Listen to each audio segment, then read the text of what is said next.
সূরা হামিম আস-সিজদা নবী করিম সাল্লাল্লাহু আলাইহি ওয়াসাল্লামের বাক্যে জীবনে এই সূরাটা অবতীর্ণ।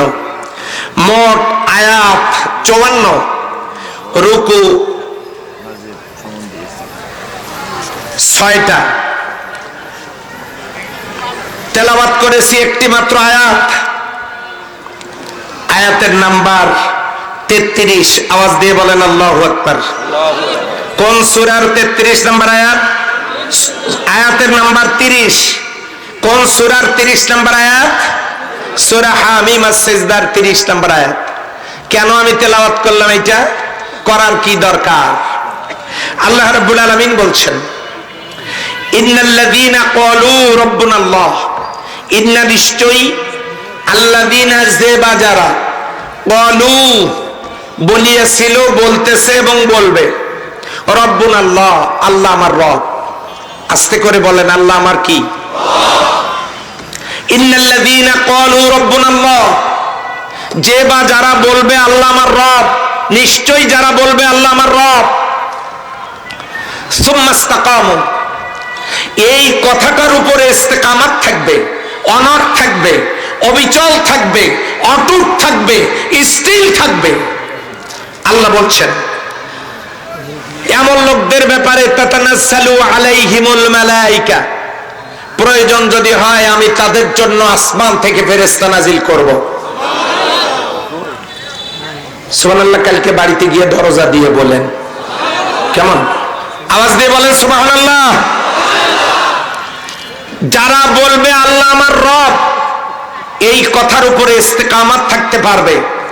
আল্লাহ বলেন তাতানাজ্জালু আলাইহিমুল মালায়েকা, আমি ফেরেশতা নাজিল করব তাদের জন্য। তারা নাজিল হওয়ার পর বলবে, আল্লাহ তাখাফু, তোমরা ভয় করো না, ওয়ালা তাহজানু, চিন্তা করো না, ওয়া আবশিরু বিল জান্নাতিল্লাতী কুনতুম তুআদুন, সেই জান্নাতের সুসংবাদ গ্রহণ করো যে জান্নাতের ওয়াদা আল্লাহ তোমাদের সাথে করেছেন। আওয়াজ দিয়ে বলেন আল্লাহু আকবার। শব্দ কয়টা? একটা, রব্বুনাল্লাহ, আল্লাহ আমার কি? এই কথাটা মুখ দিয়ে বের করার পর এইটার উপরে যদি ইস্তেকামাত থাকা যায়, তাহলে আল্লাহ তাআলা প্রয়োজনে ফেরেশতা নাজিল করবেন। কোন সময় করবেন শোনেন, বিপদ আপদ মুসিবতের সময় আল্লাহ ফেরেশতা নাজিল করবেন। আরেকবার ফেরেশতা নাজিল করবেন কখন?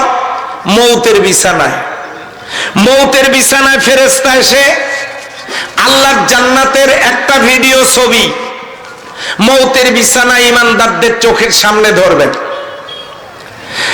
এইটা মৌতের বিছানায় ওই লোকটা এই ছবিটা দেখতে থাকবে, এমন পেরেশান হবে জান্নাতের এই সুশীতল ছায়া অবলোকন করে তার মন প্রাণ ছুটে যেতে চাইবে সেখানে। ঠিক ওই সময় পিপিলিকা কামড় দিলে যতটুকু কষ্ট, ঠিক এতটুকু কষ্ট, অথবা মায়ের স্তন থেকে দুধ পান করতে করতে বাচ্চা ঘুমিয়ে পড়ে মায়ের কোলে, মা আস্তে করে কোল থেকে বাচ্চাটাকে যখন বেডে শোয়া দেন, জি একটু বসেন প্লিজ, সবাই খেয়াল করতেছে তো, আমরা মাহফিলের সময় নড়াচড়া না করি। লক্ষ্য করুন, মায়ের স্তন থেকে বাচ্চাকে বিচ্ছিন্ন করে যখন বেডে শোয়ায় দেওয়া হয়, বাচ্চা টের পায় না, দোলনায় শুয়ে ঠোঁট নাড়তে থাকে, মনে হয় দুধ পান সে করতেই আছে।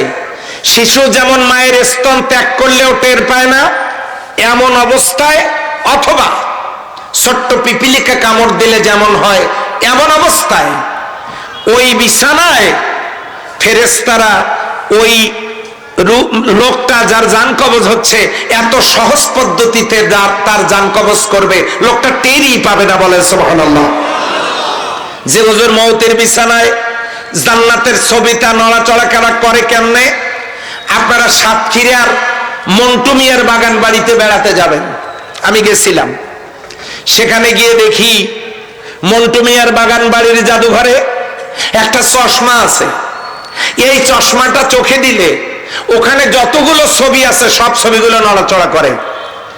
তা তাহলে যদি একটা চশমা চোখে দিলে আর্ট করা ছবিগুলো, কাগজের ছবিগুলো নড়াচড়া করা শুরু করে দেয়, এটা যদি সম্ভব হয়, আল্লাহর জান্নাতের ছবি ফেরেশতারা সামনে নিয়ে আসবে, নিয়ে আসার পর বলবে, আল্লাহ তাখাফু, ভয় করো না গো, ওয়ালা তাহজানু, চিন্তা করো না, ওয়া আবশিরু বিল জান্নাহ, ওই জান্নাতের সুসংবাদ গ্রহণ করো, আল্লাতী কুনতুম তুআদুন, যে জান্নাতের ওয়াদা আল্লাহ তোমাদের সাথে করেছেন। আওয়াজ দিয়ে বলেন সুবহানাল্লাহ। তাহলে যে জান্নাতের ছবি মৌতের বিছানায় দেখা যায়, বিপদ আপদে পড়লে যে কারণে আল্লাহর রহমতের ফেরেশতা দিয়ে সাহায্য পাওয়া যায়, সেই শব্দটা যদি কেউ বলে ওইটার উপরে অটল থাকতে পারে, সেই শব্দটার নাম একটু আওয়াজ দিয়ে বলেন, শব্দটা কি? আল্লাহ আমার রব। ইন্নাল্লাযীনা ক্বালু রাব্বুনাল্লাহ, যারা বলবে আল্লাহ আমার রব। এবারে আসেন, এই রব পাইলাম কোথায়? রূহের জগতে রব। আল্লাহ বলেছেন, আলাস্তু বিরব্বিকুম, আমি কি তোমাদের রব নই? আমরা বলেছিলাম ক্বালু বালা। আল্লাহ রূহগুলোকে সিস্টেমেটিক ওয়েতে রূহের গোডাউনে রেখে দিলেন, মাতৃগর্ভের মাধ্যমে দুনিয়াতে নিয়ে আসলেন। আল্লাহ তাআলা বললেন, ইকরা বিসমি রাব্বিকাল্লাযী খলাক, পড়ো তোমার ওই রবের নামে যিনি তোমাকে সৃষ্টি করেছেন। কি পড়বো? এবারে দেখেন, পড়েন, কোরআন শুরু করেন, বিসমিল্লাহির রহমানির রহিম, আলহামদুলিল্লাহি রাব্বিল। এখানেও রব আছে না নাই? রূহের জগতে রব।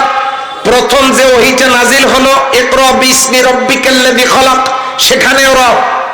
কোরআনুল কারীমের প্রথম সূরার প্রথম আয়াতে রব, আলহামদুলিল্লাহি রাব্বিল আলামিন, ওখানে রব। শেষ সূরার প্রথম আয়াতে রব, কুল আউযু বি রাব্বিন নাস। কথা বলেন না কেন? কুল আউযু বি রাব্বিন নাস, ওখানেও রব। মানুষ মরে যখন কবরে যাবে, সেখানেও প্রথম প্রশ্ন, মান রব্বুকা। কয় জায়গা হলো? হিসাব করে বলেন।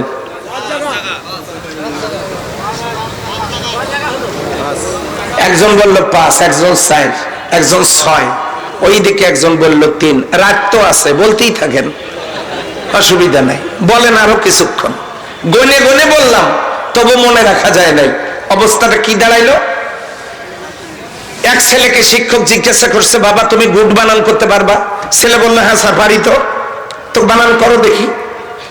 ABCDFGHIJKLMNOPQRSTUVWXYZ, নেন স্যার, গুড হয়ে গেছে। শিক্ষক বলল বানান করতে, বললাম গুড। সব বললে কারণটা কি? ছাত্র বলতেছে, স্যার বললাম এই জন্য, যেটা যেটা লাগে নিয়ে বানান করেন। বলেন তো এটা কি ভালো ছাত্রের লক্ষণ? এবারে গণেন, রূহের জগতে রব, প্রথম ওহীর প্রথম আয়াতে রব, কোরআনুল কারীমের প্রথম সূরার প্রথম আয়াতে রব, শেষ সূরার প্রথম আয়াতে রব। মানুষ মরে কবরে গেলে প্রথম প্রশ্ন রব। কয়টা? হাতের আঙ্গুল কয়টা? ইসলামের স্তম্ভ কয়টা? নামাজ কয় ওয়াক্ত? শুধু 5 দিয়েই বলা যাবে সারা রাত, শেষ হবে না। রব শব্দ গোটা কোরআনুল কারীমে এসেছে যতবার, এগুলো যদি সামারাইজ করা যায়, মোটামুটি 5টা অর্থে দাঁড় করানো যায়। রব শব্দের অর্থ কয়টা? আওয়াজ দেন, কয়টা? 5টা। তার মধ্যে প্রথম অর্থ স্রষ্টা। রব শব্দের প্রথম অর্থ স্রষ্টা। আল্লাহ রাব্বুল আলামিন বলেন, ইকরা বিসমি রাব্বিকাল্লাযী খলাক, পড়ো তোমার ওই রবের নামে যিনি তোমাকে সৃষ্টি করেছেন। এবারে বলেন তো, আল্লাহ আমাদেরকে কি দিয়ে বানাইছেন? বলেন, রং ইনফরমেশন। আল্লাহ আমাদেরকে মাটি দিয়ে বানান নাই। শুধুমাত্র কেবলমাত্র একমাত্র ব্যক্তিকে আল্লাহ মাটি দিয়ে বানাইছেন। কোরআনে বলেন, খালাকাল ইনসানা মিন সালসালিন কাল ফাখার, শুকনা ঠনঠনে আওয়াজ যুক্ত মাটির খামিরায় আদম আলাইহিস সালামের বডি স্ট্রাকচার তৈরি। শুধু আদমকে আল্লাহ মাটি দিয়ে বানালেন, বাকি মানুষগুলোকে কি দিয়ে বানালেন? আল্লাহ রাব্বুল আলামিন বলেন, ওয়ালাকাদ খালাকনাল ইনসানা মিন সুলালাতিন মিন তিন। মাটির তৈরি করা সার নির্যাস থেকে আমি মানুষগুলোকে তৈরি করেছি। মাটির তৈরি করা সার নির্যাস কি? এবারে আসতে হবে, জানতে হবে মাটি তৈরি হলো কি দিয়া? Silicon, aluminium, potassium, magnesium, hydrogen, nitrogen, calcium, oxygen, লোহা, এই উপাদানগুলো দিয়ে মাটি তৈরি হয়েছে। সুবহানাল্লাহ বলেন। এই মাটি তৈরি হলো, সেই মাটি থেকে উৎপাদিত পণ্য খাওয়ার পর পুরুষের মেরুদণ্ডের ভিতরে তৈরি হয় স্পার্ম, নারীদের বুকের হাড়ের মধ্যে তৈরি হয় ওভাম। স্পার্ম আর ওভাম এই দুইটা একত্রিত করলে সায়েন্সের ভাষায় হয় জাইগট, কোরআনের ভাষায় হয় নুতফা, বাংলায় হয় শুক্রকীট। এটা মায়ের পেটে চলে যায়, 40 দিন পর্যন্ত পড়ে থাকে, কোনো খবর নাই। 40 দিন পর জমাট রক্তবিন্দু, আবার 40 দিন পর গোশতের টুকরা, আবার 40 দিন পর তার মধ্যে হাড় স্থাপন করে দেওয়া হয়। সুম্মা কাসাউনা লাহমা, চামড়া দিয়ে হাড় আর গোশতগুলোকে ঢেকে দিয়ে বলা হলো ফাতাবারাকাল্লাহু আহসানুল খালিকিন। কি চমৎকার আকৃতি আমি আল্লাহ মানুষকে দান করলাম। জোরে বলেন সুবহানাল্লাহ। কারো কণ্ঠের সাথে কারো কণ্ঠের মিল নাই, কারো চেহারার সাথে কারো চেহারার মিল নাই। গোটা পৃথিবীর 800 কোটি মানুষের কারো ফিঙ্গার প্রিন্টের সাথে কারো ফিঙ্গার প্রিন্টের মিল নাই। সুবহানাল্লাহ বলবেন না? দুনিয়ার সবগুলো মেয়ে যদি একরকম হইতো, আজকে বাড়ি যাওয়ার সময় বউ চিনতে পারতেন? পারতেন? বলে সব পুরুষ মানুষ যদি একরকম হইতো, নারীরা কি তার স্বামী চেনা এত সহজ ছিল? আল্লাহ তাআলা আলাদা আলাদা করে বানায় দিয়েছেন। সুবহানাল্লাহ বলবেন না? মায়ের পেটে বাচ্চা আসলো, 4 মাস বয়সে রুহুটা সেট করে দেওয়া হলো। বাচ্চা কি খাবে? মায়ের কলিজার নিচ থেকে একটা স্যালাইনের তার এনে নাভি দিয়ে সংযোগে স্থাপন করে দেওয়া হলো। Food value, calorie, vitamin, protein, medicine সব আসতে থাকলো ওই স্যালাইনের তার দিয়ে, নাভি দিয়ে সন্তানের শরীরে। বাচ্চা বড় হতে থাকলো। আল্লাহ বলেন, আমি এই বাচ্চাটাকে রেখে দিয়েছি ফি কারারিম মাকিন, সুরক্ষিত জায়গায়। পৃথিবীর কোন জীবাণু তাকে আক্রমণ করতে পারবে না। বাচ্চা বড় হতে থাকলো, এই বাচ্চা দুনিয়াতে আসবে। মায়ের পেটে সব বাচ্চা চিরদিন ছিল না, সব বাচ্চাই ডেলিভারি হয়। আল্লাহ বলেন সুম্মা নুখরিজুকুম তিফলা। আমি সেলিম ভাইয়ের সাথে দেখা করেছি। সেলিম ভাই একটু মেহমানকে, সদী সাহেব যাবেন নাকি? হ্যাঁ হ্যাঁ, আপনারা বসে থাকলে তো কাজ কম হবে। যান, ঠিক আছে ঠিক আছে। ভাই আপনারা যাবেন নাকি? একটা তাকবীর দেন দেখি, 2 হাত তুলে।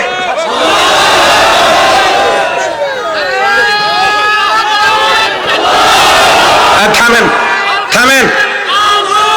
আবু সাইদের এলাকার তাকবীরের যদি এই আওয়াজ হয়, তাহলে আমি বাইরে গিয়ে কি বলবো? আমি বলি সেইটার সাথে বলেন, নারে তাকবীর। আলহামদুলিল্লাহ। সম্মানিত ভাইরা, বাচ্চা দুনিয়াতে আসবে, মায়ের পেটে বাচ্চা। মহিলারা অস্থির হয়ে যায়। মায়ের পেটে বাচ্চা যখন নড়াচড়া করে, ডাক্তারের কাছে যাই, চলো গো, এত নড়ে কেন এই বাচ্চা? একটু পরীক্ষা করি, এটা কি মেসি না নেইমার? এত নড়ে কেন? এক্সরে, আলট্রাসোনোগ্রাম, ইসিজি এগুলো করা হয়। ওই মহিলার শরীরটা যখন পরীক্ষা করা হয়, তখন স্ক্রিনে এই বাচ্চার পরীক্ষা নিতে গিয়ে মহিলার আপত্তিজনক জায়গায় স্ক্রিনে ভেসে ওঠে, যা ডাক্তারদের নজরে এসে যায়। আল্লাহ বলেছেন ফি কারারিম মাকিন, এই বাচ্চাকে আমি রেখে দিয়েছি সুরক্ষিত জায়গায়, ডেলিভারি করাবো আমি। সুম্মা নুখরিজুকুম তিফলা, এই বাচ্চাটাকে তেফেল বাচ্চা আকারে বের করার দায়িত্ব আমার। কিন্তু মানুষ যখন বাচ্চাকে ডাক্তারের কাছে নিয়ে গিয়া বাচ্চার গোপন এই রক্ষিত বাচ্চাটাকে যন্ত্রের মাধ্যমে অন্যের কাছে স্পষ্ট করে দেয়, ডাক্তার তখন তার পরিকল্পনা হলো, তোমার এই হাইব্রিড বাচ্চা ডেলিভারির দায়িত্ব আমার না, তুমি ডাক্তারের কাছে নিয়ে গিয়া সিজার করে বের করো। আওয়াজ দিয়ে বলেন কথা ঠিক না ঠিক? এই মঞ্চে যারা বসে আছেন, কারো মাকে সিজার করা লাগে নাই, এখন লাগে কেন? সম্মানিত মা বোনেরা, রাগ করবেন না। আল্লাহ দুনিয়াতে নিয়ে আসলেন, আল্লাহ আমাদের স্রষ্টা।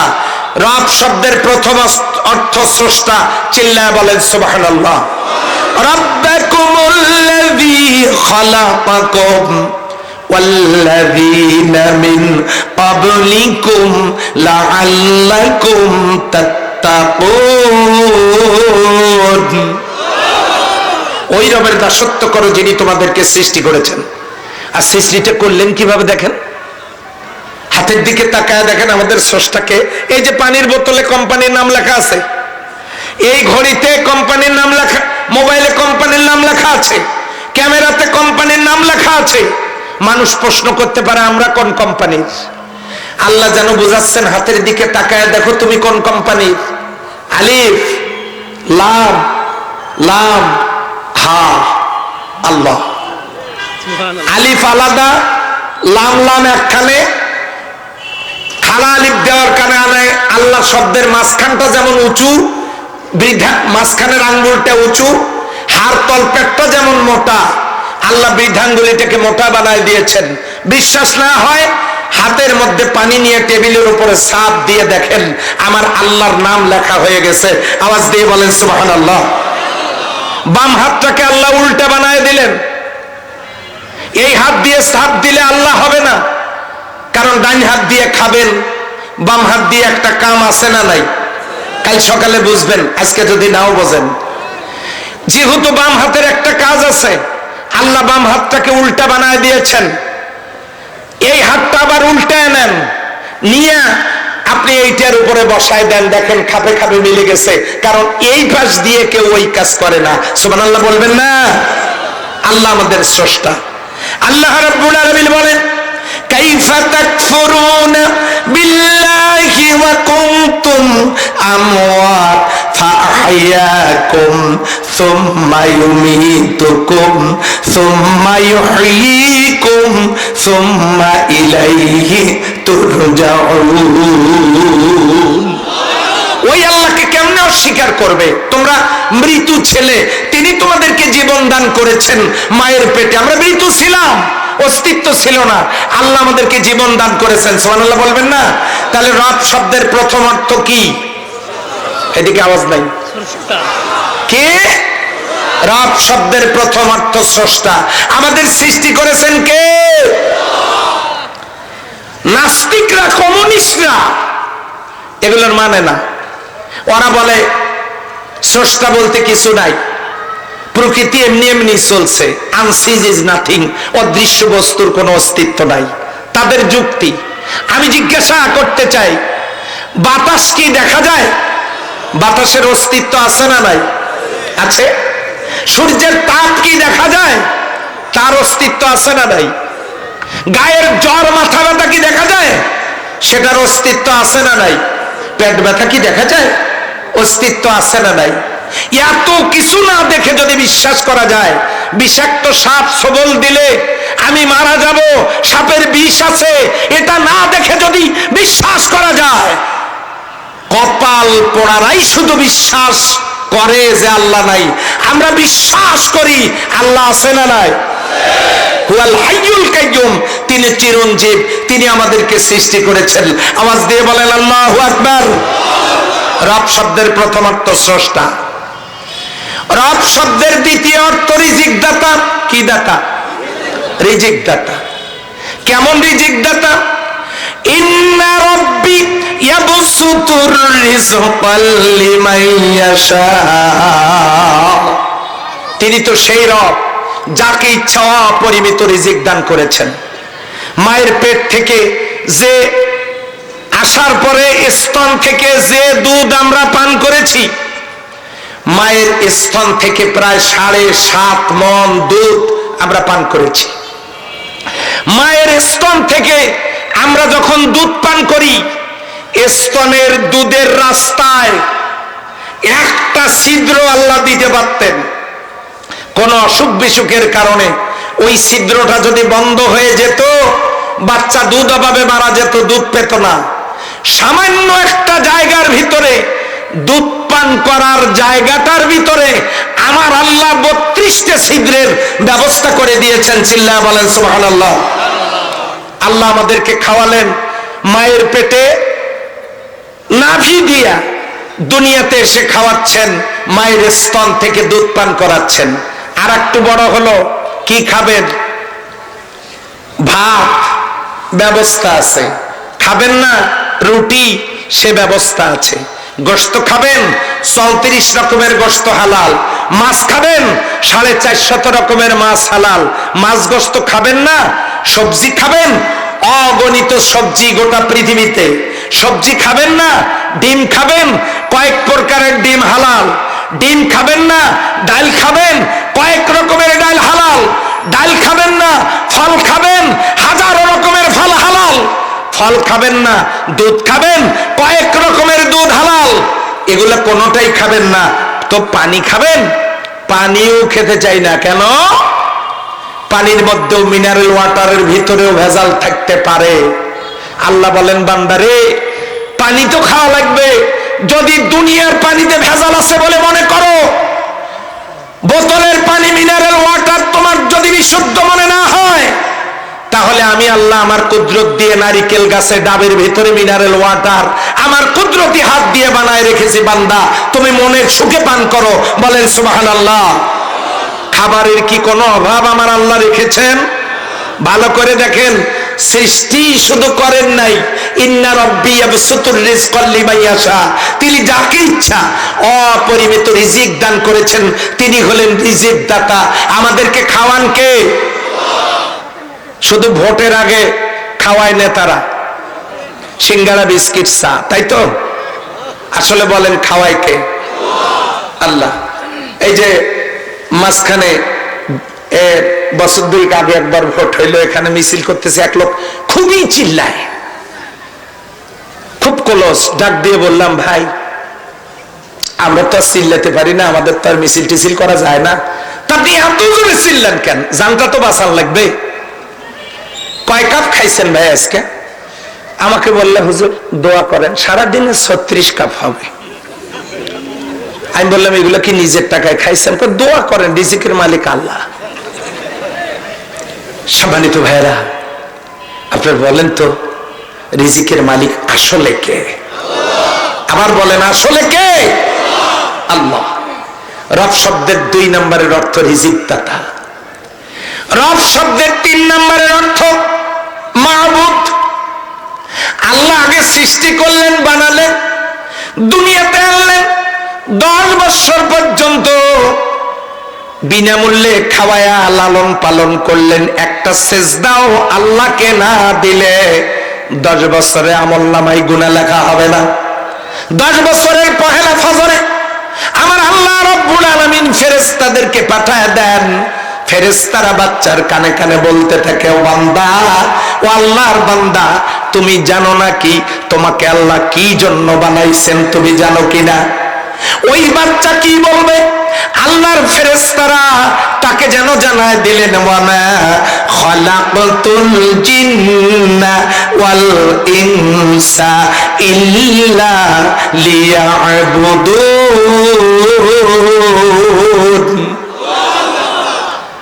শুধুমাত্র কেবলমাত্র জিন আর ইনসানকে আল্লাহ তৈরি করেছেন তার দাসত্ব করার জন্য, গোলামি করার জন্য। এজন্যই আল্লাহ তৈরি করেছেন, সৃষ্টি করেছেন। সম্মানিত ভাইরা, কষ্ট হচ্ছে নাকি আপনাদের? তাহলে আপনারা এই দিকে একটু মনোযোগ দেন। দেখি মনে আছে কিনা রব শব্দের প্রথম অর্থ কি? 2 নম্বরের অর্থ কি? 3 নম্বরের অর্থ মাবুদ। 3 নম্বরের অর্থ কি? গোলামি করব কার? যদি আল্লাহরই গোলামি করতে হয়, এখন প্রশ্ন আসবে, এই গোলামি করে কি লাভ? সূরা কুরাইশের মধ্যে আল্লাহ জানাই দিলেন, ফালিয়াবুদু রাব্বা হাযাল বাইত, তারা যদি ওই কাবার মালিকের গোলামি করে, কাবার মালিক আওয়াজ দিয়ে বলেন কে? মসজিদের মালিক কে? ফালিয়াবুদু রাব্ব হাযাল বাইত। তারা যদি এই কাবার মালিকের গোলামি করে, তাহলে আমি আল্লাহ তাদের জন্য নগদ পুরস্কার দেব 2টা। জোরে বলেন কয়টা? আর একবার, 2টা নগদ পুরস্কার। নাম্বার 1, আল্লাযী আত'আমাহুম মিন জু, ক্ষুধা লাগলে খাওয়াবো তোমাদের রুজি রিজেক, চাকরি বাকরি, ব্যবসা বাণিজ্য, টাকা পয়সা, কোনো কিছুর অভাব আমি রাখবো না। ক্ষুধা লাগলে সুখের খাবারের ব্যবস্থা আমি তোমাদের জন্য করব। 2 নম্বরের পুরস্কার, ওয়া আমানাকুম মিন খাউফ, বিপদ আপদ মুসিবতে আমি আল্লাহ তোমাদেরকে প্রয়োজনে ফেরেশতা নাজিল করে সাহায্য করব। ইব্রাহিম আলাইহিস সালাম অগ্নিকুণ্ডে, জিবরিল আমিন এসে বলেন, কি গো নবী, এই যে আপনি আগুনের ভিতরে, একটু পরে তো সব শেষ হয়ে যাবে, তো সাহায্য লাগলে বলেন। ইব্রাহিম আলাইহিস সালাম বললেন, আমি তোমার কাছে সাহায্য চাইবো কেন? আমার আল্লাহ আমাকে খলিল বানিয়েছেন, আমার আল্লাহ আমাকে বন্ধুত্বের স্বীকৃতি দিয়েছেন, তিনি কি জানেন না আমি কোথায়? আমি তোমার কাছে সাহায্য চাইবো কেন? ইব্রাহিম আলাইহিস সালাম গিয়ে বললেন, আল্লাহ আপনার বান্দা আগুনের ভিতরে। আল্লাহ বলেন, আমি তো জানি, কিছু বলছে, সাহায্য করতে চাইছিলাম, তা আমার সাহায্য নেয় নাই, আপনি নাকি যথেষ্ট। আল্লাহ তাআলা বললেন যে তাই, যে হ্যাঁ। সঙ্গে সঙ্গে ইয়া নারু কুনি বারদাম ওয়া সালামান আলা ইব্রাহিম, হে আগুন তুমি ইব্রাহিমের জন্য আরামদায়ক হয়ে যাও। জোরে বলেন সুবহানাল্লাহ। সাহায্য করেছেন কে? এই যে ইউসুফ আলাইহিস সালাম, জুলাইখা যখন প্রেম নিবেদন করার জন্য অন্দরমহলে নিয়ে গেল 10টা দরজা বন্ধ করে, ইউসুফ জুলাইখা যখন ষড়যন্ত্র করে খাস কামরা বেডরুমে নিয়ে গেল, আল্লাহর নবী ইউসুফ আলাইহিস সালামকে দরজাগুলো বন্ধ করে নিজের ঘরে একেবারে বেডরুমে নিয়ে গিয়ে বলতেছে, এ পর্যন্ত আনার কারণ হলো তোমাকে আমার ভীষণ ভালো লাগে, আই লাভ ইউ। তোমার সাথে প্রেম নিবেদন করার জন্য তোমাকে ডেকে এনেছি, রাজি থাকলে এক চাপো। তার মানে তুমি যদি রাজি হও তাহলে আমি প্রস্তুত, তোমার সাথে আমি অন্তরঙ্গতায় মিশব। ইউসুফ আলাইহিস সালাম চক্ষু নিম্নগামী করে বললেন, ইন্নী আখাফুল্লাহ, আমি আল্লাহকে ভয় করি। জিবরিল আমিন এসে কানে কানে জানাই দিলেন, আল্লাহ আপনার পরীক্ষা নিচ্ছিলেন। বিশ্ব সুন্দরী, প্যারাগন অফ বিউটি, এরকম একজন সুন্দরী মহিলা জুলাইখাকে তার খাস কামরায় একাকী পাওয়ার পর আপনি সেই পরীক্ষায় কতটুকু অটল অবিচল থেকে আপনি পরীক্ষায় উত্তীর্ণ হতে পারেন। আপনি যখন এই জায়গাতেও আল্লাহর ভয়ের কথা বলেছেন, তাহলে আর কোনো কথাই নাই, আপনি শুধু দৌড় দেবেন, দৌড় দেওয়ার দায়িত্ব আপনার। আর জুলাইখার 10টা ষড়যন্ত্রের বন্ধ দরজা খুলে দেওয়ার দায়িত্ব পালন করবেন আমার আল্লাহ। আল্লাহ তার ফেরেশতাদেরকে দিয়ে খোলার ব্যবস্থা করছেন না করেন নাই? ইউনূস আলাইহিস সালাম মাছের পেটে, সমুদ্রের তলদেশে মাছ, একটা মাছ তাকে গিলে ফেলেছে, সেই মাছটাকে আরেকটা মাছ গিলে ফেলেছে। ওখান থেকে তিনি বলছেন, লা ইলাহা ইল্লা আনতা সুবহানাকা ইন্নী কুনতু মিনাজ জালিমিন। এটা কোন দোয়া? বিপদে পড়লে দোয়া ইউনূস, আর দেশ বিপদে পড়লে ডক্টর ইউনূস, নাকি কি বলেন? দোয়া ইউনূস। ইউনূস আলাইহিস সালাম বলতেছেন, লা ইলাহা ইল্লা আনতা সুবহানাকা ইন্নী কুনতু মিনাজ জালিমিন। আল্লাহ ডাক দিয়ে বলেন, ওগো নবী ইউনূস, তোমার এই ডাক কে শোনে?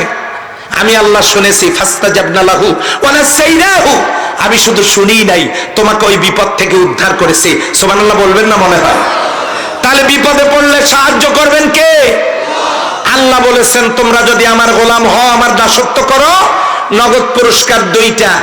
1, ক্ষুধা লাগলে খাওয়াবো, 2, বিপদে পড়লে উদ্ধার করব। সেই রবের গোলামি করার দরকার আছে না নাই? এখন প্রশ্ন হলো, সেই গোলামি হবে কোন জায়গায়? নামাজে? অবশ্যই নামাজ আপনি পড়বেন, কিন্তু আপনাকে ভাবতে হবে, নবী করিম সাল্লাল্লাহু আলাইহি ওয়াসাল্লাম 17 ওয়াক্ত নামাজ জীবনে কেন কাজা করলেন? জীবনে 27টা যুদ্ধের নেতৃত্ব দিতে গিয়া তিনি ফরজ সালাত কাজা করে যুদ্ধ করে কোরআনের সমাজ কায়েম করেছেন। আওয়াজ দিয়ে বলেন কথা ঠিক কিনা? শুধু কি তাই? তিনি রোজা করেছেন মাত্র 8 বছর। সেই 8 বছর রোজা করতে গিয়ে বদরের যুদ্ধের দিনে 17 রমজান দিনের বেলা পানি পান করে সাহাবীদেরকে পানি পান করায়া বদরের যুদ্ধ করে ফরজ রোজা ছেড়ে দিয়া যুদ্ধে জয়লাভ করে কোরআনের সমাজ কায়েমের কাজ করেছেন। শুধু কি তাই? 8ম হিজরিতে 10,000 সাহাবীকে নিয়ে কাফনের কাপড় পরে মিছিল করে তিনি মক্কা বিজয় করেছেন। 18 রমজান রোজা কাজা করে মক্কা বিজয় করেছেন। আপনি সালাত আদায় করবেন, করেন। নবীজি ফরজ সালাত ছেড়ে দিলেন কেন? আপনাকে ভাবতে হবে কোন কাজের জন্য। বিশ্বনবী সাল্লাল্লাহু আলাইহি সাল্লাম 8 বছর রোজা করেছেন, 2 বার ফরজ রোজা ছেড়ে দিলেন কেন? কোন কাজের জন্য? আপনাকে ভাবতে হবে। রাসূল সাল্লাল্লাহু আলাইহি সাল্লাম পোশাক খুলে কাফনের কাপড় পরে মিছিল করেছেন কেন? আপনাকে ভাবতে হবে। এরপর আমরা সালাত আদায় করি কিবলা মুখ হইয়া, বলেন তো ঠিক কিনা? রাসূলুল্লাহ সাল্লাল্লাহু আলাইহি সাল্লাম মক্কা থেকে হিজরত করে যখন মদিনায় গেলেন, তিনি ওখানে গিয়ে দেখেন আউস, খাজরাজ, বনি কাইনুকা 3টি ইহুদি গোত্র, বড় বড় জোট, বড় বড় রাজনৈতিক দল। তাদের সাথে গিয়া রাসূলুল্লাহ সাল্লাল্লাহু আলাইহি সাল্লামের ক্ষুদ্র ইসলামী দল, সেখানে গিয়া 4টে ইহুদি গোত্রের সাথে রাসূল সাল্লাল্লাহু আলাইহি সাল্লামের ইসলামী দল, এই 4টে দল একখানে হয়ে মদিনায় সন্ধি করলেন। সন্ধি করে ইহুদিদেরকে বললেন, আপনারাও কি উপাসনা করেন? যে আমরা করি। কিবলা কোনটা? বাইতুল মাকদাস, উত্তরের দিকে। রাসূলুল্লাহ সাল্লাল্লাহু আলাইহি সাল্লাম বললেন, ওটা আমাদেরও কিবলা। সুবহানাল্লাহ বলবেন না? আমাদের কিবলা বাইতুল্লাহ। রাসূল সাল্লাল্লাহু আলাইহি সাল্লাম বাইতুল্লাহর দিকে মুখ করে সালাত আদায় করতেন, কিন্তু মদিনায় গিয়ে কিবলা তিনি উল্টালেন। উল্টায় উত্তরের দিকে মুখ করে নামাজ পড়তেছেন। দক্ষিণে বাইতুল্লাহ, উত্তরে বাইতুল মাকদাস। ওই দিকে মুখ করে সালাত আদায় করছেন 17 মাস। 17 মাস পর এক সাহাবীর বাড়িতে দুপুরে দাওয়াত খাওয়ার পর জোহরের সালাত আদায় করতেছেন মসজিদে। নামাজ 2 রাকাত উত্তরের দিকে মুখ করে পড়েছেন।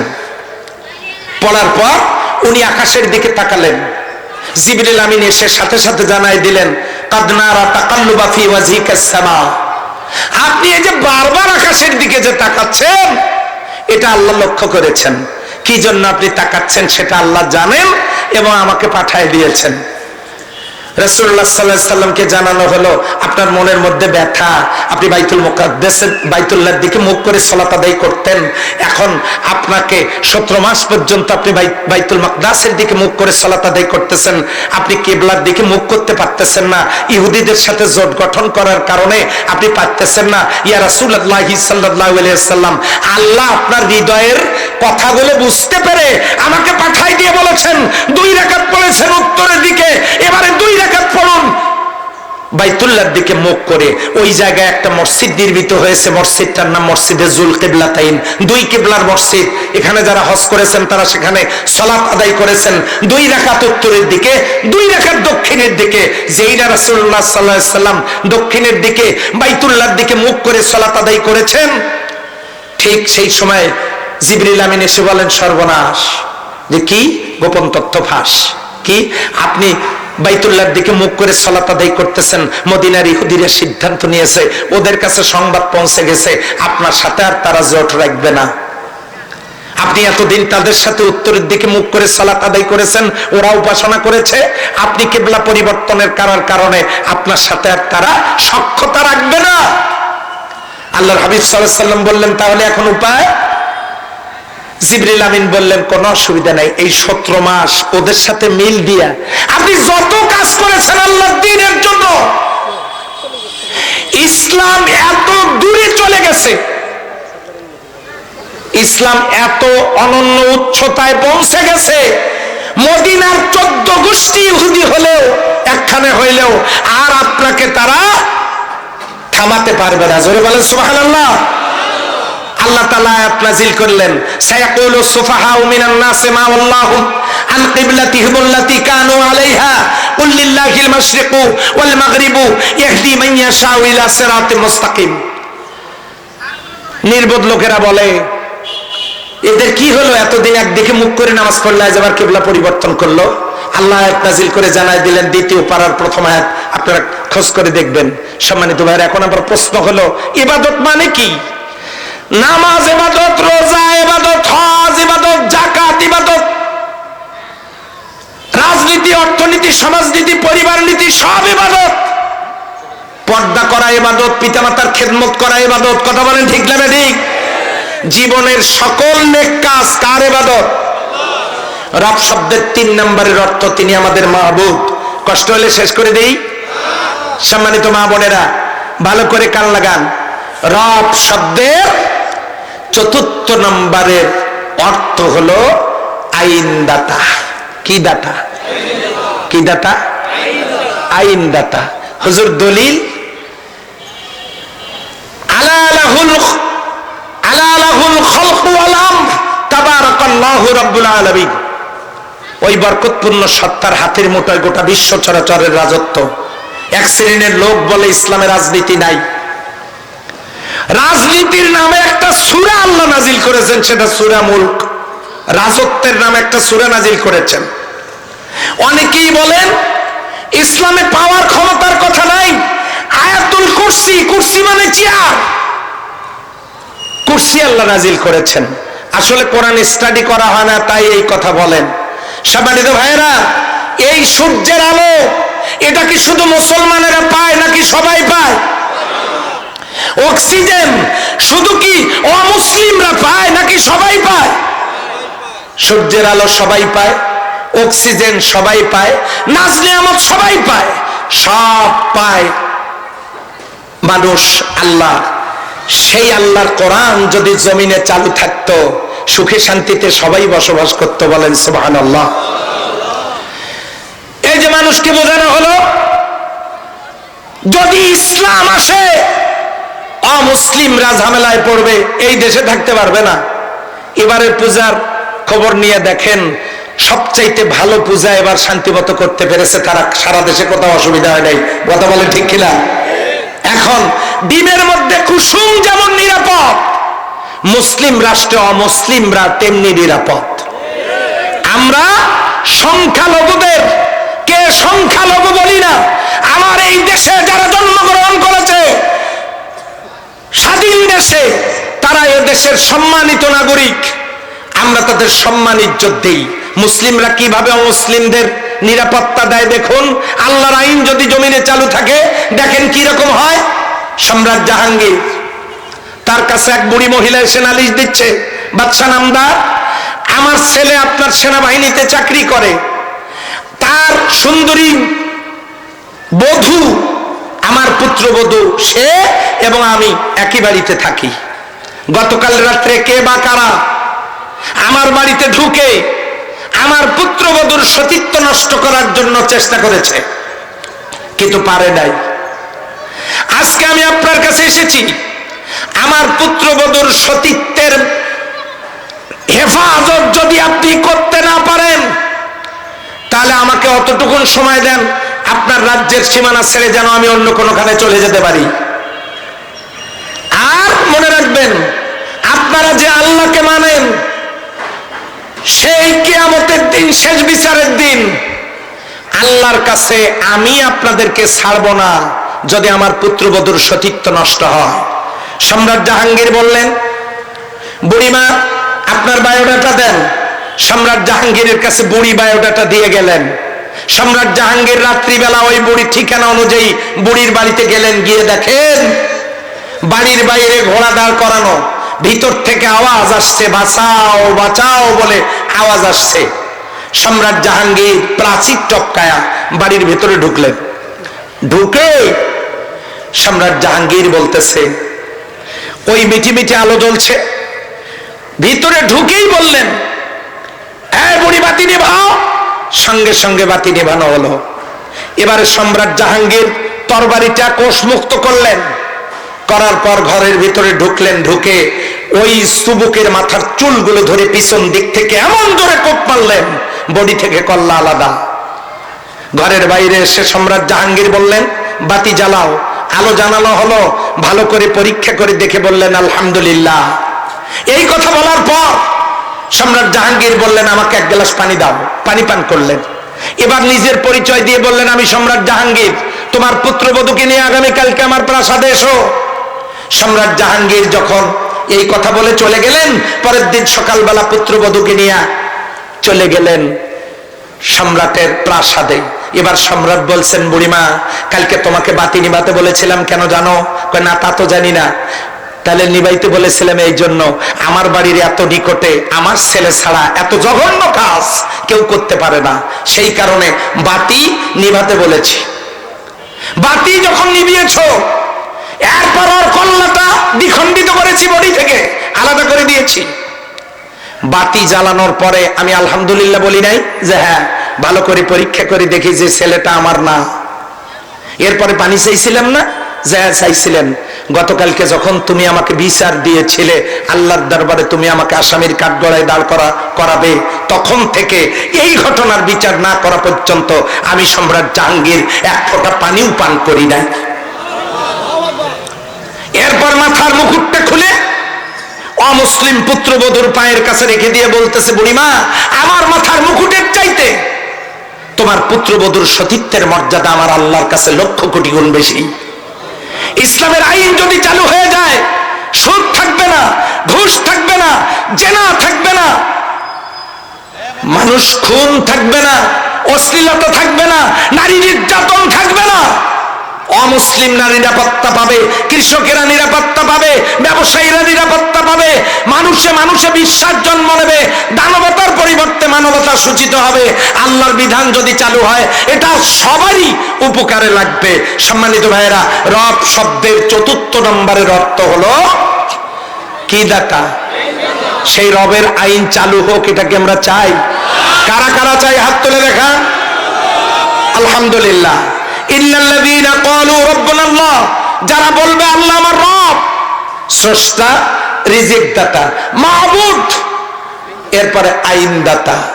রব শব্দের ৫ম নম্বরের অর্থটা বলেই শেষ করে দেব নাকি? দিব? শুনবেন না? শুনবেন তো। সম্মানিত ভাইয়েরা, সরকার এই মাদ্রাসায় শিক্ষকদের বেতন দেয়, কিন্তু মাহফিল করার টাকা দেয় না। আমরা একটা উদ্যোগ গ্রহণ করেছি এই মাহফিলটার জন্য। আমি বক্তা, আমাকে ১ টাকাও দেওয়া লাগবে না। পীরগঞ্জে কথাগুলো রেকর্ড হচ্ছে, আবার এটা শুনলে বাইরের লোকেরাও দিবে না। কথা ঠিক কিনা? এখানে কোনো টাকা পয়সা দেওয়া লাগবে না। আমি নিজে ব্যক্তিগতভাবে এই মাহফিলের জন্য ১০,০০০ টাকা দিলাম। এখন আপনারা একটু বলেন তো, উঠবেন না কেউ? আমার একটা পয়েন্ট আছে, আমি শেষ করব। কে আছেন এই মাহফিলের খরচের জন্য আপনারা সহযোগিতা করবেন? হাত তোলেন দেখি। আলহামদুলিল্লাহ। কে? চাচা রমজান আলী তালুকদার চাচা। কয় হাজার? ১,০০০। আর কে? কি নাম? আজহারের মাস্টার সাহেব ১,০০০। জাহের আলী মাস্টার সাহেব ১,০০০। আর হ্যাঁ, এই মাদ্রাসারই সাবেক ছাত্র জাইদুল ভাই ১,০০০। আর কে আছেন? হাত তোলেন। কে? রুহুল আমিন। উনি এক মাদ্রাসার শিক্ষক, আমার অত্যন্ত প্রিয় মানুষ। কত? ১,০০০। আর কে? কি নাম? দেখেন তো, দেখা যায় না। সাংবাদিক বিলু, আমার প্রিয় ভাই ১,০০০। হ্যাঁ, আমার প্রিয় ভাই বিলু ১,০০০। আর কে আছেন বলেন? নাম কিন্তু সবারই মোটামুটি জানি, এইদিকে যারা বসে আছেন বলেন না হয় আমি ডাইরেক্ট বলবো। এখানে আমাদের খরচ হয়েছে প্রায় ১,০০,০০০ টাকা। ১০০ জন লোক ১,০০০ করে দিলে হয়ে যাবে। তার তো ১০,০০০ আমি দিলাম, আর ৯০ তো ৯০ জন দিয়ে দেন। আচ্ছা ঠিক আছে, সেটা যদি না দেন, কোরআনের সূরা কয়টা? ১১৪টা। তাহলে প্রত্যেক সূরার জন্য ১,০০০ করে দেন, দেখি টাকা ওঠে না ওঠে না। কে আছেন বলেন? সম্মানিত ভাইরা, ওই যে উনি উঠলেন কেন? ওনার ধরেন, বসেন ভাই, আমি আমার জন্য বলিনি, এই মাহফিলটা এখানে কিয়ামত পর্যন্ত চালু থাক। আমরা কি চাই? এটা দরকার আছে। স্টার জলসা সব শেষ করে দিল, জি বাংলা সব শেষ করে দিল, কোরআনের আলোচনা হয় না। এটা চালু থাক, এই জন্য এই সাদাকাতুল জারিয়ার কাজটা চালু থাক। এই জন্য আপনাদেরকে সহযোগিতা করতে হবে। আমার ছাত্র মহিলা প্যান্ডেলে যে সমস্ত ছাত্রীরা আছেন, আমার প্রিয় ছাত্রীরা শিক্ষিকাদের নির্দেশ করবে, তারা ব্যাগ নিয়ে মহিলা প্যান্ডেলে আপনারা ঢুকে পড়ুন। আর পুরুষ প্যান্ডেলে ছাত্ররা কই, ব্যাগ দেওয়া হয়েছে কিনা তাদেরকে? ছাত্ররা কই, তোমরা ঢুকে পড়ো। ভাইরা হাত তোলেন তো, পকেটে টাকা আছে কার কার? কোরআনের মাহফিলে টাকা দিতে পারে তারা, যারা সৌভাগ্যবান। আল্লাহ পকেটে টাকা খেয়ে হাত তোলে নাই কারা? সোজা সোজা সোজা সোজা, লিল্লাহে তাকবীর, আলহামদুলিল্লাহ। আমার এই মাদ্রাসার শিক্ষকেরা অক্লান্ত পরিশ্রম করে এই মাহফিলের ইন্তজাম করেছেন, আলহামদুলিল্লাহ বলেন। আজ থেকে বহু বছর পূর্বে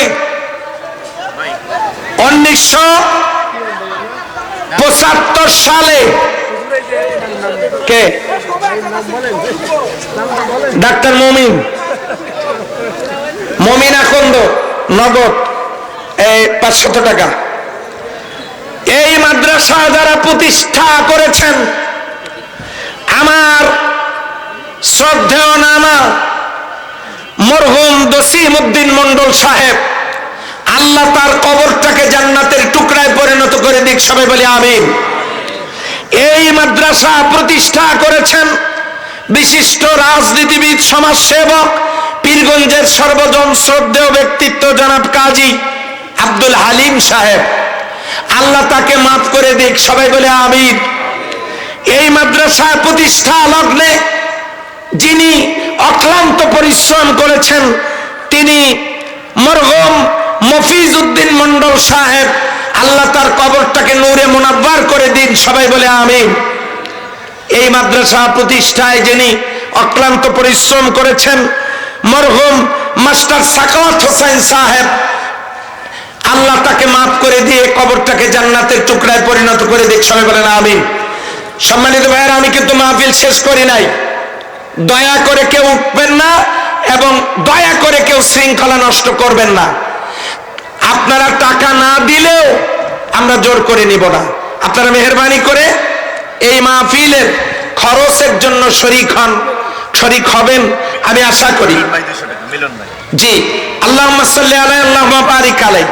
এই মাদ্রাসার জন্য, প্রতিষ্ঠার জন্য অনেকেই কাজ করেছেন, যাদেরকে আমরা কৃতজ্ঞ চিত্তে স্মরণ করছি। আল্লাহ তাআলা তাদের খেদমতকে কবুল করুন, সবাই বলে আমিন। সম্মানিত ভাইয়েরা, রব শব্দের অর্থ কয়টা? আমি আলোচনা শেষ করে দিচ্ছি। কয়টা? 1 নাম্বার মুখস্থ করব, 1 নাম্বারে, 2 নাম্বারে, 3 নাম্বারে মাবুদ। ইবাদত করব কার? ইবাদত কি এক জায়গায় না সব জায়গায়? বাস। 4 নাম্বারে আইনদাতা, আইন মানব কার?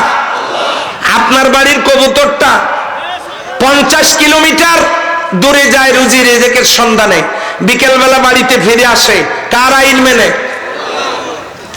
হাঁস মুরগিগুলো সকালবেলা ছেড়ে দেন, মালিকের বাড়ি থেকে বেরিয়ে যায়, বিকেলবেলা মিস কল দেয়া লাগে না, মালিকের বাড়িতে ফিরে আসে, কার আইন মেনে?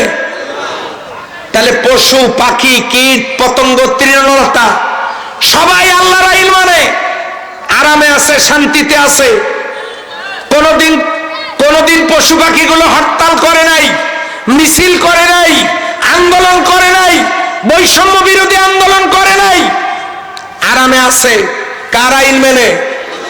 আমরাও যদি আল্লাহর আইন মানতাম, আমরা আরামে থাকতাম, সুখে শান্তিতে থাকতাম, আমাদেরও কি ছিল না, কোন রকমের কোনো অসুবিধা হতো না। আল্লাহর কোরআনের আইন কোরআনেই আছে, এগুলো জমিনে আনা দরকার।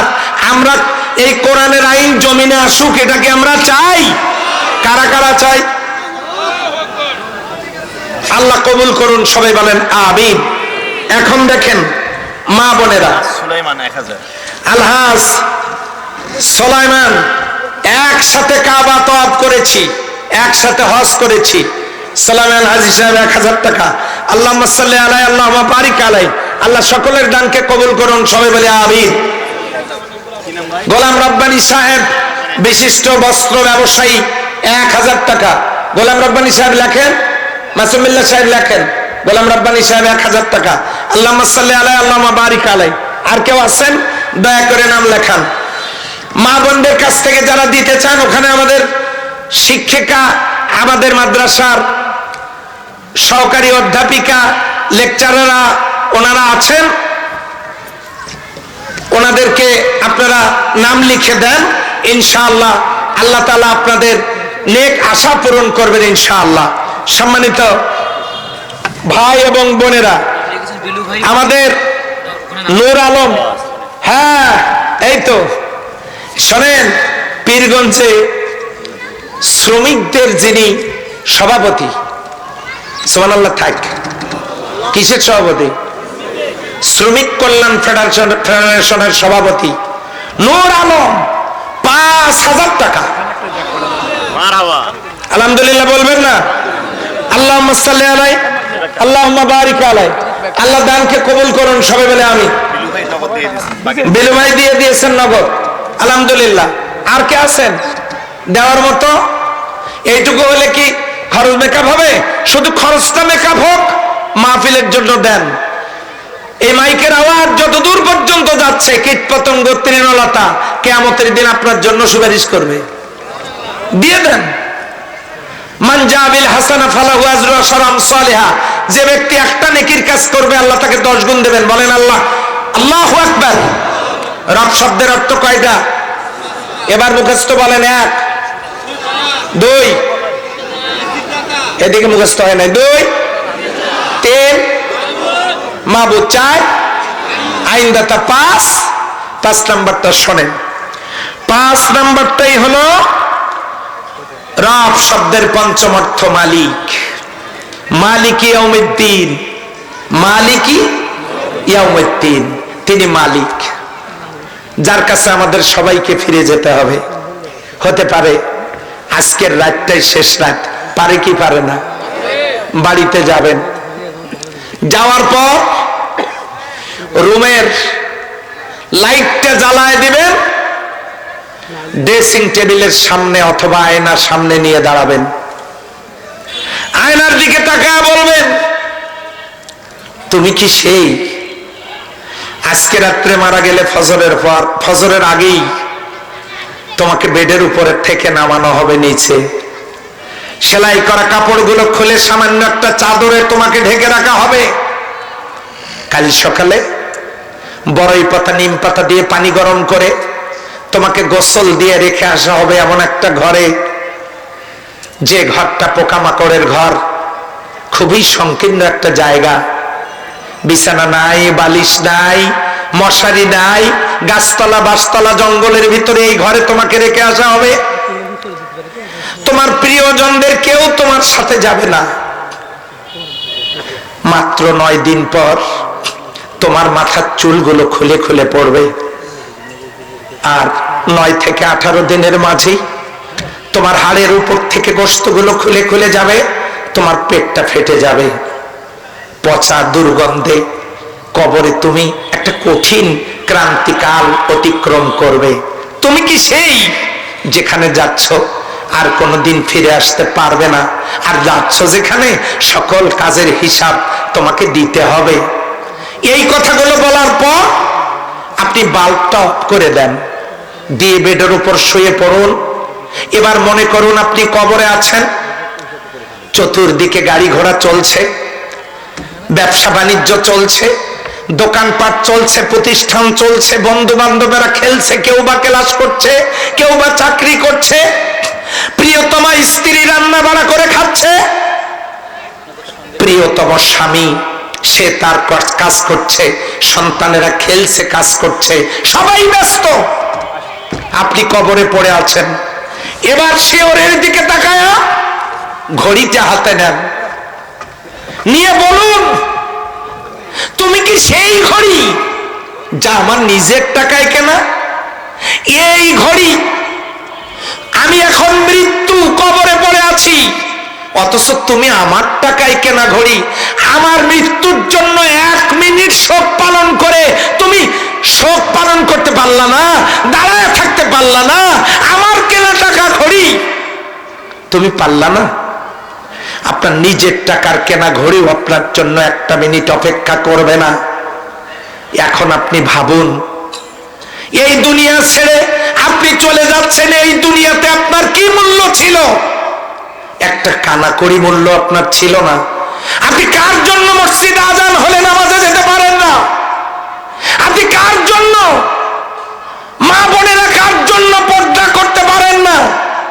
আপনি কার জন্য সুদের টাকা ছেড়ে দিতে পারেন না? আপনি কার জন্য অবৈধ টাকায় গাড়ি বাড়ি নির্মাণ করেন?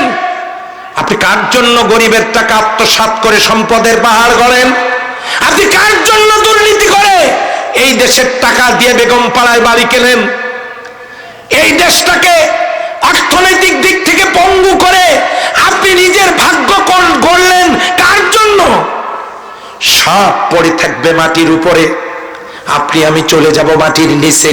মহাবীর আলেকজান্ডার তার সৈনিকদেরকে ডেকে বলতেছে, শোনো, আমি যেদিন মারা যাব তোমরা আমার লাশটা কাঁধের উপরে নিও না, লাশটা তুলে দিও ডাক্তারদের কাঁধে।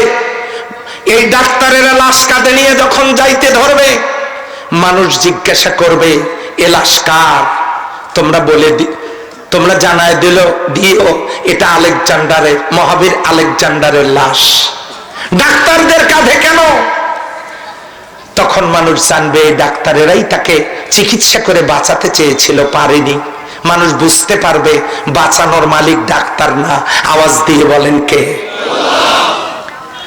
মহাবীর আলেকজান্ডার বলছেন, তোমরা কাফনের ভিতরে আমার লাশ ঢুকাবা, গোটা বডি কফিনের ভিতরে থাকবে, কিন্তু হাত দুটো বাইরে রাখবা। হাজার হাজার মানুষের সামনে দিয়ে যখন আমার লাশ যাবে, লোকেরা জানতে চাইবে এ লাশ কার? বলে দিও মহাবীর আলেকজান্ডারে।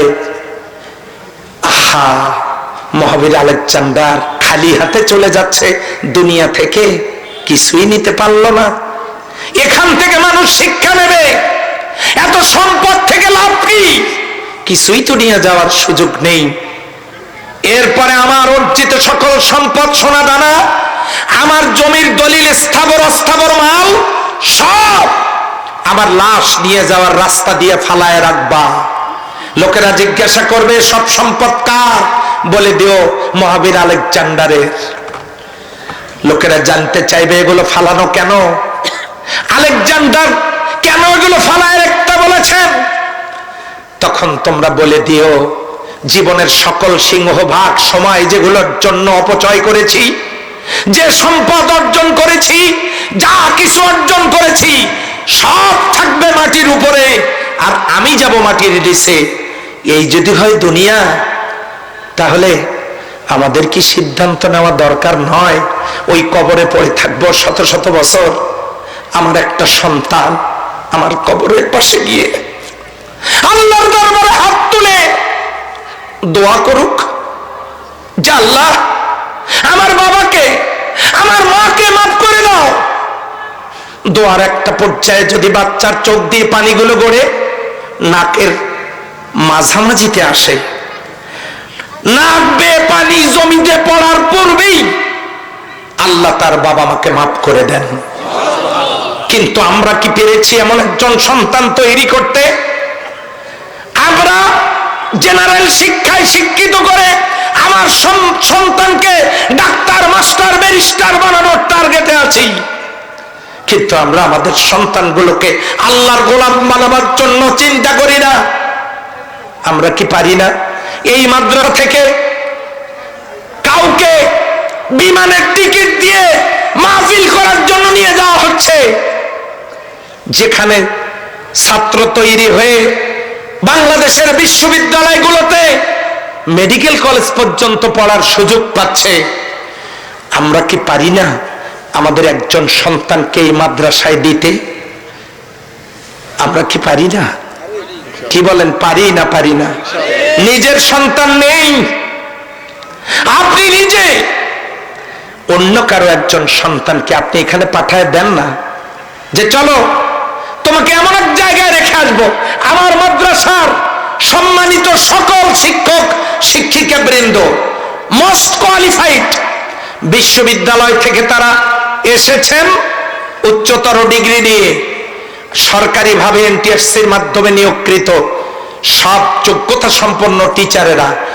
এমন টিচার এখানে আছে যাদের ছাত্র হতে পারলে আমি নিজেকেও ধন্য মনে করতাম। সম্মানিত অধ্যক্ষ, উপাধ্যক্ষ, শিক্ষক শিক্ষিকা বৃন্দ অত্যন্ত যোগ্য। বাচ্চাগুলো আপনাদের, তাদের মেধা বিকাশের দায়িত্ব আমরা নেওয়ার জন্য প্রতিশ্রুতি দিতে প্রস্তুত আছি। সামনেই ভর্তি শুরু হবে আমাদের এই প্রতিষ্ঠানে। আপনি আপনার সন্তানকে, ছেলেকে মেয়েকে, অথবা যদি তা না থাকে আপনার নিকটাত্মীয় কাউকে উদ্বুদ্ধ করে সন্তানগুলোকে যদি এখানে দিতে পারেন, হতে পারে তারা আলেম। এই যে আমার সামনে কোরআন, আমি তো কোরআনের অর্থ পুস্তক দেখে তাফসীর করছি না, এটা কোথা থেকে হলো? আমি তো এই মাদ্রাসারই ছাত্র, আমার ওস্তাদদের কাছ থেকেই তো আমি শিখেছি, আমরা তো এখান থেকেই শিখেছি। তাহলে আপনি কি চান না আমার আপনার একটা সন্তান ডাক্তার মিজানুর রহমান আজহারীর মতো হোক? আপনি কি চান না আপনার সন্তান মুফতি আমির হামজার মতো হোক? আপনি কি চান না আপনার সন্তান আমাদের ডক্টর, এই যে ইসলামিক স্কলার আব্দুল্লাহ জাহাঙ্গীর সাহেবের রাহিমাহুল্লাহ তার মতো হোক? আপনার আমার কি তা চাওয়ার দরকার নেই? এই দুনিয়া ছেড়ে চলে যাব। আল্লাহ বলছেন সুম্মা ইলা রাব্বিকুম মারজিউকুম ফায়ুনাব্বিউকুম বিমা কুনতুম তাখতালিফুন। যা নিয়ে আজকে আমরা হয়ে আসি উদাসীন, সেই রবের কাছে আমাদেরকে ফিরে যেতে হবে, দাঁড়াতে হবে তার সামনে। বিশ্বাস করেন, মানুষ ডেকে নিয়ে এসে, হুজুর ডেকে নিয়ে এসে দোয়া করলে কবুল হইতেও পারে, নাও হইতে পারে, কিন্তু আপনার সন্তান যদি পিতামাতার জন্য দোয়া করে অবশ্যই এই দোয়া আল্লাহর দরবারে কবুল হবে। বলেন সুবহানাল্লাহ। আজকে আমাদের সন্তানেরা, যুবক যুবতীরা নষ্ট এবং পথভ্রষ্ট হচ্ছে কেন? সঠিক শিক্ষার অভাব। শেখানো হচ্ছে হাট্টিমাটিম টিম, তারা মাঠে পাড়ে ডিম, তাদের খাড়া দুটো শিং। হাট্টিমাটিম টিম নামক কোন প্রাণী দুনিয়াতে নাই, শিংওয়ালা প্রাণী কখনো ডিম পাড়ে না। একটা মিথ্যা কথা শিখাচ্ছি, স্কুলগুলোতে সুযোগ সুবিধা দিচ্ছি প্রাইমারিতে মিথ্যা শিখানোর জন্য। আগডুম বাগডুম ঘোড়ার ডিম সাজে, ঘোড়া কি কখনো ডিম পাড়ে? মিথ্যা শিখাচ্ছি প্রাইমারিতে। যে সন্তানকে মিথ্যা শিক্ষা দিয়ে বড় করব, ওই সন্তান কখনো বড় হয়ে সত্যের আশ্রয় সহজে গ্রহণ করা সহজ হবে না। এই জন্য সঠিক শিক্ষার অভাব। এই জন্য আল্লাহ বলেছেন ইকরা বিসমি রাব্বিকাল্লাযী খলাক, পড়ো তোমার রবের নামে যিনি তোমাকে সৃষ্টি করেছেন। 2 নম্বরে বেকারত্ব, কর্মসংস্থান না থাকা। অনেকেই বলে মাদ্রাসায় পড়লে চাকরি পায় না। এটাকে বিশ্বাস করেন নাকি আপনারা? করেন নাকি? আজকেও আমাদের মাদ্রাসার এই মাহফিলে উপস্থিত আছেন আমাদেরই ছাত্র, আর্মি, পুলিশ এখানে উপস্থিত আছে, এই মাদ্রাসা থেকে পাশ করে বেরিয়ে গেছে। অনেকেই বলে সরকারি চাকরি হয় না। এই মাদ্রাসার কতজন সরকারি চাকরি করছে, বিভিন্ন মন্ত্রণালয়ে তারা চাকরি করছে, বিভিন্ন ডিপার্টমেন্টে চাকরি করছে। শহরগুলোতে যখন তাদের সাথে আমাদের দেখা হয়, ওরা যখন পাশে এসে বলে স্যার আসসালামু আলাইকুম, বাবা তুমি কে? বাবা চিনতে পারলাম না। বলছে স্যার আমি আপনার ছাত্র অমুক ব্যাচের, এত সালের। বুকটা ভরে যায়। কে বলেছে মাদ্রাসায় বললে চাকরি হয় না? Army, police, RAB, BGB, doctor, master, professor তৈরি হচ্ছে। সম্মানিত ভাইয়েরা, এই জন্য আমাদের যুব সমাজ নষ্ট হচ্ছে বেকারত্বের কারণে, কর্মসংস্থান না থাকার কারণে। অপসংস্কৃতির বিভীষিকা, আকাশ সংস্কৃতি, যে সংস্কৃতি আমাদের শেষ করে দিচ্ছে। বাচ্চাগুলোকে মোবাইল ফোন কিনে দিয়েছেন, মনিটরিং করছেন না, বাচ্চারা পড়াশোনা করছে না, বাচ্চার ভবিষ্যৎ অন্ধকার। ইউটিউব, ফেসবুক এবং তারা অশ্লীল অনুষ্ঠানগুলো দেখছে, যেটা সমাজটাকে, আগামী ব্যাকবনকে নষ্ট করে দিচ্ছে। এ কারণে যুবক যুবতীরা ভ্রষ্টতার দিকে চলে যাচ্ছে। পারিবারিক এবং সামাজিক অনুশাসনের অভাব, আইন প্রয়োগকারী সংস্থা না থাকা এবং রাজনৈতিক শেল্টার। নেতারা কর্মীদের হাতে মদ তুলে দেয়, বিড়ি তুলে দেয়, নে একটা সিগারেট খা। হ্যাঁ, এমন দল দেশে আছে না নাই? আছে না? ওই দলগুলোকে জিজ্ঞাসা করবেন, জবাব দেন আপনার দলে নেশাখোর আছে কিনা। যদি থাকে ওগুলা করার দরকার নাই। জিজ্ঞাসা করবেন আপনার দলে দুর্নীতিবাদ আছে কিনা। যদি থাকে করার দরকার নাই। জিজ্ঞাসা করেন আপনার দলে নেতা কর্মীরা নামাজি কিনা।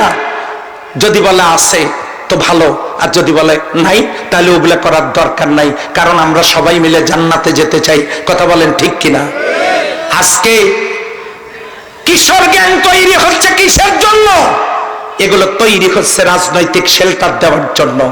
সেদিন আসতেছিলাম পশ্চিমের দিক থেকে মাহফিল করে, পুলের উপরে রাত 2:30-3টার দিকে 3-4টে ছেলে পুলের উপরে ঢোলাঢুলি করতেছে। এখানে পুলের সাইটে গিয়ে বলতেছে, কিরে পুল তুই কেন জানি সাইটে গেছিস? তার মানে দিনের বেলা পুল মাঝখানে থাকে আর রাত লাগলে সাইটে যায়, খবরই রাখে না। এমন ভালো ভালো পরিবারের সন্তানেরা ইয়াবা সেবন করছে। বিভিন্ন শেল্টার নিয়ে সামাজিক অবক্ষয়, নিজের স্বার্থে যুবকদেরকে ব্যবহার করা হচ্ছে। ইসলাম সম্পর্কে সঠিক ধারণা না থাকার কারণে ছেলেরা নষ্ট হচ্ছে। শুধু দুনিয়া অর্জনের চিন্তা, এ কারণে পথভ্রষ্ট হচ্ছে। আল্লাহ এবং পরকালের ভয় হৃদয়ে না থাকার কারণে তারা বিপদগামী হচ্ছে। অবাধ মেলামেশা, তথাকথিত প্রেমের কারণে নষ্ট হয়ে যাচ্ছে। প্রভাবশালী মহল নীরব থাকার কারণে দেশটা রসাতলে যাচ্ছে। যদি ব্যাপারটা এমনই হয় তাহলে এই দেশটাকে নিয়ে ভাববে কে? এটা পীরগঞ্জ, শহীদ আবু সাইদের পীরগঞ্জ। এই পীরগঞ্জ শহীদ সোহাগের পীরগঞ্জ। এই পীরগঞ্জ কবি হায়াত মাহমুদের পীরগঞ্জ। এই পীরগঞ্জ শাহ ইসমাইল গাজী রাহিমাহুল্লাহর পীরগঞ্জ। এই পীরগঞ্জ খালেদ পীর তাদের পীরগঞ্জ। এই পীরগঞ্জ মাদারগঞ্জ হাসানপুরি পীর সাহেবের পীরগঞ্জ। এই পীরগঞ্জ আল্লাহর ওলিদের, আল্লাহওয়ালা মানুষের পীরগঞ্জ। এই পীরগঞ্জকে, পীরগঞ্জের নাম মান শান এখন গোটা বিশ্ব জুড়ে আলহামদুলিল্লাহ বলেন। এই পীরগঞ্জটাকে নিয়ন্ত্রণ করা, এই পীরগঞ্জকে ভালো রাখা আমার একার পক্ষে, আপনার একার পক্ষে সম্ভব নয়। আওয়ামী লীগের ভাইরা আসুন, বিএনপির ভাইরা আসুন, তাবলীগের ভাইরা আসুন, পীরের মুরিদের আসুন, যুবক আসুন, ছাত্রছাত্রী আসুন, মা বোনেরা আসুন।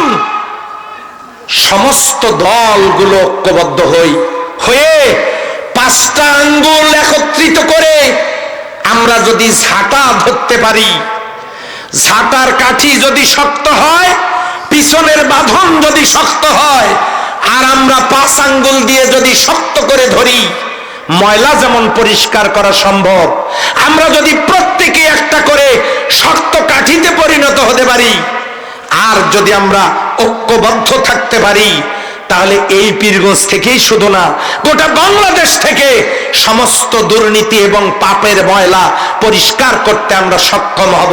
কথা বলেন ঠিক কিনা?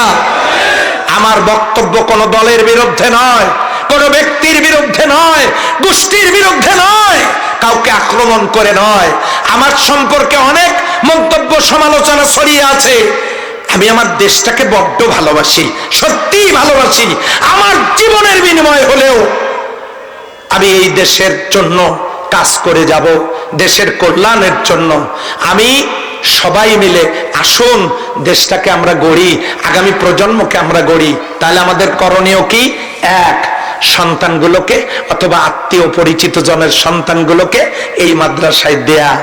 আর এই যে আয়াত, ইন্নাল্লাযীনা ক্বালু রাব্বুনাল্লাহ, নিশ্চয়ই যারা বলবে আল্লাহ আমার রব, আলহামদুলিল্লাহ বলেন, সুম্মা ইসতাকামু, এই কথার উপরে ইস্তেকামাত থাকবে। ইস্তেকামাতটা কি? আল্লাহ আমার স্রষ্টা, আল্লাহ আমার রিজিক দাতা, আল্লাহ আমার মাবুদ আল্লাহ আমার আইনদাতা, আমি রবকে স্রষ্টা মানবো, রিজিক দাতা মানবো, মাবুদ মানবো, তারই গোলামি করব। 4 নম্বরে আইনদাতা আল্লাহ, আল্লাহর আইন মানবো, যেভাবে আল্লাহর আইন চালু হয় সেই কাজ করব। 5 নম্বরে তিনি মালিক, তার কাছে ফিরে যাব, যাওয়ার আগে নিজেকে সংশোধন করব। নুরানি কায়দায় বললাম। কি কায়দা? নুরানি কায়দায় বললাম। আসুন আমরা সবাই মিলে দেশ গঠনে ভূমিকা রাখবো। পীরগঞ্জ মাদ্রাসার ব্যাপারে আপনাদের কাছ থেকে টাকা চাই না, মাহফিলের খরচের জন্য দিয়েছেন আলহামদুলিল্লাহ, যা দিয়েছেন আলহামদুলিল্লাহ, আর বাকি যেটা থাকবে দেখা যাবে, অসুবিধা নেই, ও নিয়েও চিন্তা নাই। আপনারা আল্লাহর কাছে ফিরে যাওয়ার আগে এমন সন্তান তৈরি করে যান যেগুলো কবরের পাশে দাঁড়িয়ে দোয়া করবে। আপনাদের কাছ থেকে এই মাদ্রাসার জন্য আপনাদের সহযোগিতা চাই, ছাত্র পাঠান, আমরা গড়ে তুলবো ইনশাল্লাহ। আমাদের হৃদয়ের রং তুলিতে মা বোনদের কাছে আমার অনুরোধ, আপনারা 4টা কাজ করবেন। কয়টা কাজ? 4টা। মা বোনদের 4টা কাজ। আলমারআতু ইযা সাল্লাত খামসাহা, আপনারা 5 ওয়াক্ত নামাজ পড়বেন। যখন আপনারা শরীয়ী কারণে নাপাকি হবেন তখন নামাজ পড়া লাগবে না, সেই নামাজের কাজাও আদায় করা লাগবে না। 2 ওয়াসামাত শাহরা, রমজান মাসে রোজা রাখবেন। যখন অপবিত্র হবেন রোজা রাখবেন না, তবে রোজার কাজা আদায় করা লাগবে। ওয়াহাসানাত ফারজাহা, নিজের সতীত্বের হেফাজত করবেন, পর্দা করবেন। পর্দা শুধু বাইরে আসার সময় নয়, বেগানা পুরুষ থেকে পর্দা করবেন। মনে করবেন না যে ঘরে আপনাদেরকে বন্দী করে রাখা হবে, আপনি সব করতে পারবেন হালাল কাজ পর্দার সাথে।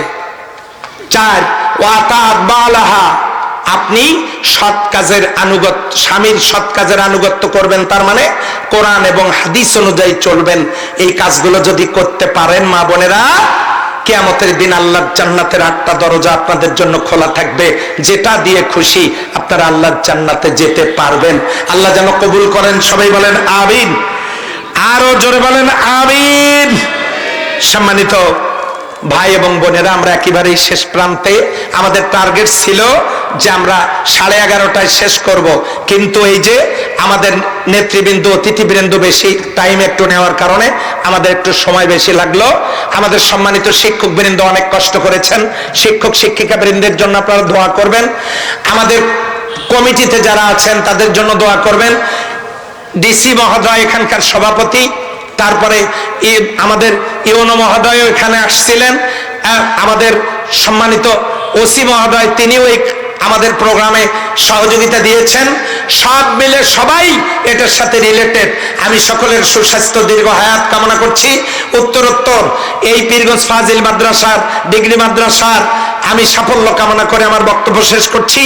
এই কথা বলে শেষ করছি। এখন সম্মানিত সভাপতি মহোদয়, আচ্ছা এখন দোয়া হবে। দাঁড়ানো ভাইরা বসে পড়ুন, সবাই পড়ুন আস্তাগফিরুল্লাহ, আস্তাগফিরুল্লাহ, আস্তাগফিরুল্লাহ, আল্লাহুম্মা আমিন। ربنا ظلمنا أنفسنا وإن لم تغفر لنا وترحمنا لنكونن من الخاسرين ربنا لا تزغ قلوبنا بعد إذ هديتنا وهب لنا من لدنك رحمة إنك أنت الوهاب। আল্লাহ তাআলা তোমার প্রিয় গোলামদেরকে নিয়ে এই গভীর রাতে তোমার শাহী দরবারে ভিক্ষুকের মতো, কাঙ্গালের মতো দুখানা হাত তুলে ধরেছি। রব্বুল আলামিন, পীরগঞ্জ ফাজিল ডিগ্রি মাদ্রাসার সম্মানিত শিক্ষক শিক্ষিকা বৃন্দ, সম্মানিত অধ্যক্ষ মহোদয়ের নির্দেশনার আলোকে অক্লান্ত পরিশ্রম করে এই মাহফিলের ইন্তজাম করেছেন। রব্বুল আলামিন, এই মাহফিল প্রতিষ্ঠা যারা করেছেন, এই মাদ্রাসা যারা প্রতিষ্ঠা করেছেন, মাহফিলের আয়োজন যারা করেছেন, আল্লাহ দয়া করে এই মাহফিলে তুমি যাদেরকে আসার সুযোগ করে দিয়েছো, কষ্টার্জিত পয়সা যারা দান করেছেন, আল্লাহ দয়া করে সকলের নেক আমলগুলো তুমি মেহেরবানি করে কবুল করে নাও। এর যা সওয়াব আর বদলা তুমি দান করবে সোনার মদিনায়। বিশ্বনবী সাল্লাল্লাহু আলাইহি ওয়াসাল্লামের রূহ মুবারকে পৌঁছে দাও।